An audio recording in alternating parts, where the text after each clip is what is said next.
Welcome. We've all heard that famous line 1,000 times, let there be light. It sounds so simple, right?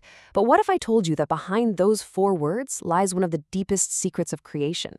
According to the Zohar, the master text of Jewish mysticism, this wasn't just about turning on the lights. No, this was the birth of the very first beings, the angels of primordial light.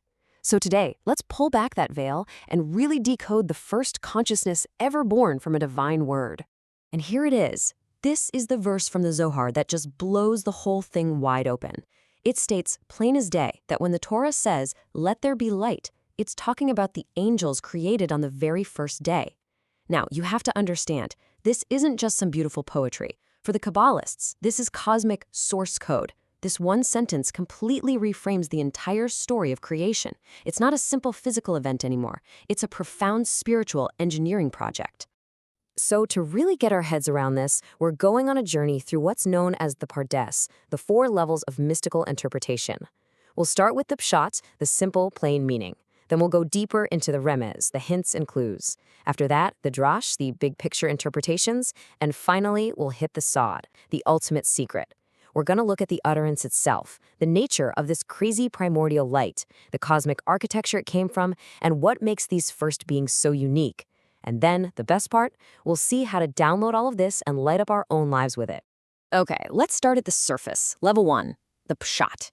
The verse seems so straightforward, doesn't it? And God said, let there be light, and there was light. Simple. But the Zohar immediately tells us, whoa, not so fast. Look closer. The act of saying in the Torah isn't just about making a sound. It's a powerful, focused projection of divine will that literally brings something new into reality. And in this specific case, that something wasn't just photons, it was an entire class of conscious beings, the first angels. And this is where the original language gives us this incredible clue. The Zohar uses a key Aramaic term here, itpashtuta. See, the command yehi or doesn't just mean light should appear. It means let there be an extension of light, a projection, an unfurling downward into a space that was just potential. I mean, think about a divine scroll just unfurling and its luminescence spills out, creating reality as it goes. It's not that light was created and then angels were made from it. You gotta get this. The angels are the substance of that initial downward unfurling. They are living, breathing emanations of that very first creative act. So this brings us up to the next level of our journey, the remez, the hinted meaning. And this raises a really obvious question, right? What kind of light are we even talking about? I mean, think about it. The sun, the moon, all the stars, they don't even exist yet. They're not created until day 4. So this light from day 1, it has to be something completely different, something purely spiritual. And of course, the mystics have a name for this. They call it the HaGanuz, which literally means the hidden light. And this was not just any light. It was a primordial, spiritual illumination that's almost impossible for us to imagine. The texts say it was a light so powerful you could see from one end of the universe to the other. A light that contained all of the past, present, and future in a single glance. But it was just too intense, too powerful for a world like ours, a world that needs free will and struggle to exist. And so, this incredible light was concealed. It was hidden away. Naturally, the Zohar asks a question for us. Why was it hidden? And who was it hidden for? The answer is just beautiful. It was hidden for the righteous, saved for them in a future, perfected world. It's like the spiritual bedrock of reality. So let's connect the dots here. If this is the light of the first day, and we already know the angels of the first day are the substance of that light, what does that tell us about who they are? It tells us that they're literally woven from pure, undiluted spiritual power. And this brings us to our third level, the drash, the deeper interpretation. To really understand these angels, we have to understand the cosmic blueprint they came from. Now, in Kabbalah, all of reality is built on a structure of 10 divine channels, or secharat. And for what we're talking about today, the key thing to know is that they're often grouped into this dynamic polarity, a right side and a left side. So what you're seeing here is basically the fundamental operating system of creation. On one hand, you have the right side, the Sitra Dimina. This is the side of chesed. It's all about unbounded loving kindness, pure expansion, giving without limit. Think of the color white. Think of the archetype of Abraham.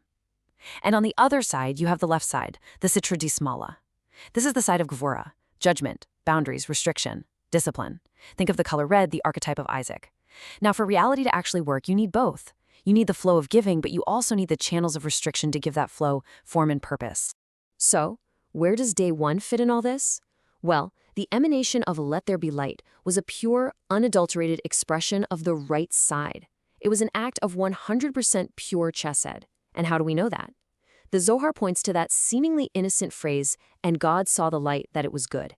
Why was it good? This quote from the Zohar Shadash gives us the technical answer, and this is everything, because no wrath was found in it. So the word good here isn't just, a pat on the back. It's a precise technical definition.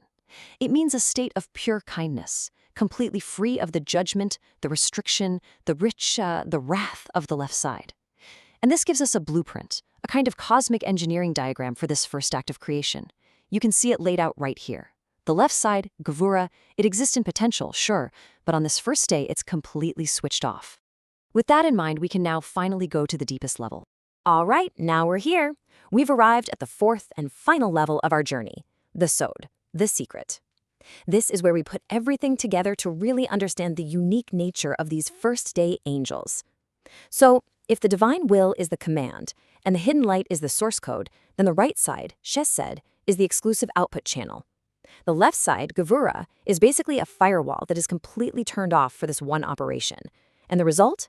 The processes that are spawned, the angels themselves, are beings made of pure, unadulterated kindness. But the Zohar goes even deeper, and this is where it gets just wild. It zooms in on the grammar, on a tiny little two-letter word in the verse. Why does the text say, "And God saw et haor," the light? In mystical readings, no letter, no word is ever extra. The word et, which is made of the first and last letters of the Hebrew alphabet, is always a sign that something else is being included. So what's being included here? The Zohar's answer is mind-blowing. It includes the angels themselves, and it includes the divine lens of perception that is seeing them. And this brings us to another one of these key technical terms you just gotta know. The Aspeclaria di Nahara. It means the shining speculum, or the luminous lens. It's not a physical thing, it's a state of perfectly clear, unfiltered divine perception. And here's the incredible secret the Zohar is sharing with us. That little word et bundles three things into one unified reality. It unifies the light itself, the HaGanuz, the perception of that light, the Aspeclaria di Nahara, and the beings made of that light, the angels. It's all one integrated package deal.